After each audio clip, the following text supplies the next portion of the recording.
So I'd received a question about threads and how to make threads in Alibre. Let's talk through this with this part. Here, I've made a sketch that I can use to generate threads from, and this might be a good place to start. So threads are going to have a 60-degree angle with this sort of profile. And we might ask ourselves, what do we give this value? Well, let me delete that. And this value here is simply pitch divided by 4. HaroldL on our forums has come up with a brilliantly simple sheet to model threads with that shows the dimensions that you need to use. But in this case, pitch divided by 4. So let's say I want to make a pitch that's 12. I would say 1 inch contains 12 threads, right? So I'm dividing 1 divided by 12. And then I take that value and divide it by 4. Hit enter. And there's the value that I want for a pitch of 12.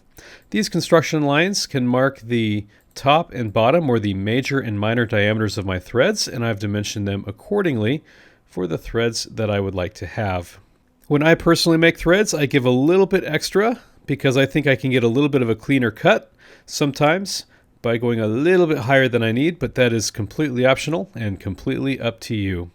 Once we have this sketch generated for our threads with the minor and major diameter, our 60-degree angle, and our pitch divided by 4, we'll deactivate our sketch. Next, I will want to create a helix. In this case, I am removing material, but you can also create threads by adding material.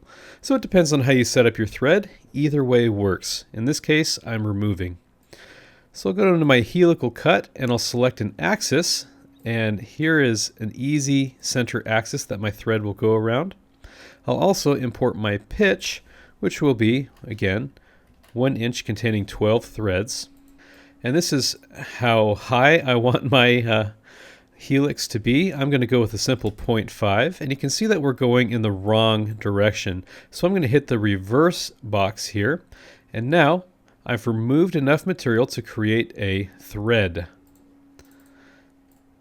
And that should be a pretty straightforward way of making threads in Alibre.